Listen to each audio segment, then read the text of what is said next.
Sa totoong kwento ng buhay, hindi lahat ng nag-iibigan ay palaging may masayang katapusan.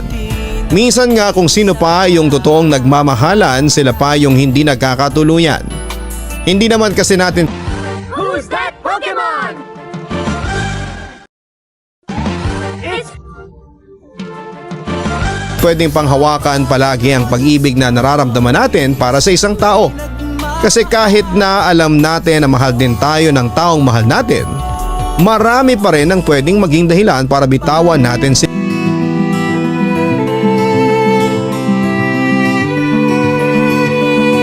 sila. Dear Papa Dudut, akala ko noon kapag nalaman ko na mahal din ako ng taong mahal ko, ay happy ending na ang kwento naming dalawa. Pero hindi pa pala dahil kabaligtaran noon ang pwedeng mangyari. Na-realize ko na hindi sa lahat ng oras ay pwede tayong piliin ang taong mahal natin.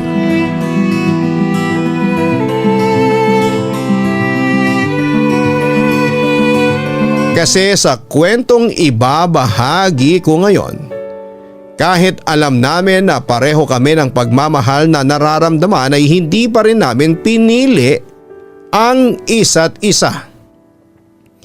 Hi Papa Dudut!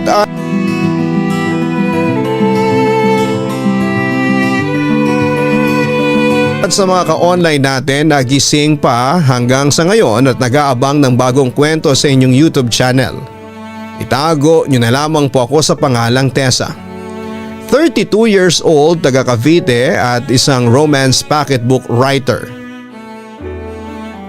Sa totoo lang Papa Dudut, isa kayo sa mga naging inspirasyon ko kaya nangarap ako na maging romance writer. Palagi kasi ako nakikinig sa mga binabasa ninyong sulat maparadyo man, podcast o dito sa inyong YouTube channel. Fiction novel nga pala ang mga sinusulat ko.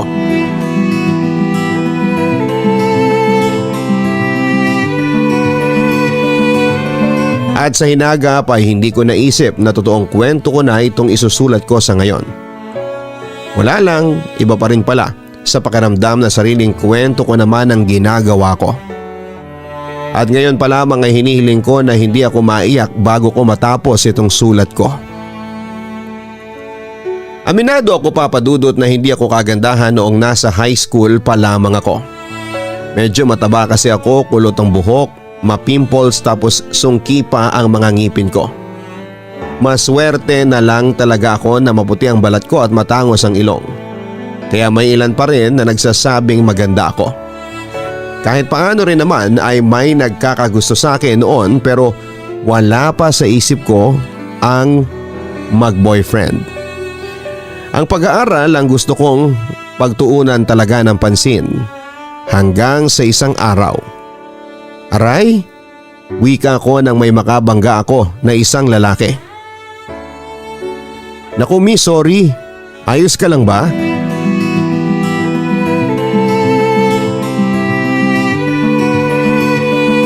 Wika ng lalaki na pinulot ang nabitawan kong bag at folder. Ako dapat ang pupulot nun pero napatulala na lamang ako sa kanya habang ginagawa yon.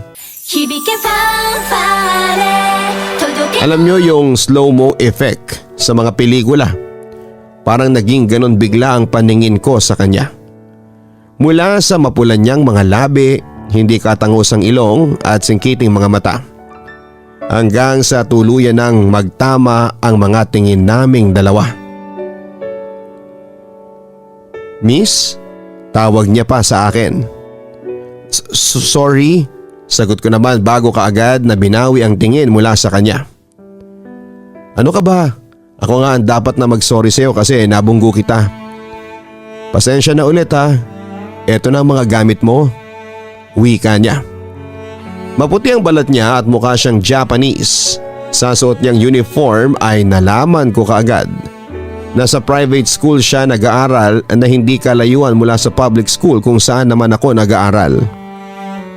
Salamat po. Ang sabi ko naman nang makuha ko na ang mga gamit ko.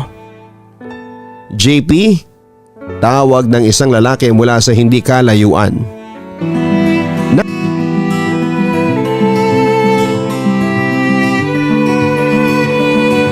Napalingon sa kanya ang lalaking nasa harapan ko at doon ko nalaman na siya ang tinatawag nito. JP pala ang pangalan niya.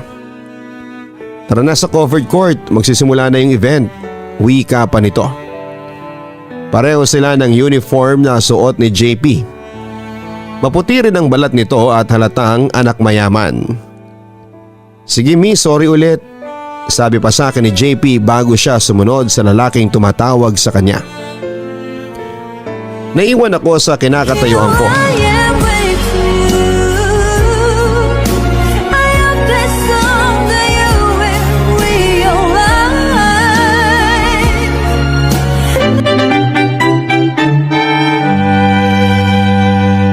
Love, joy, hope! Mangga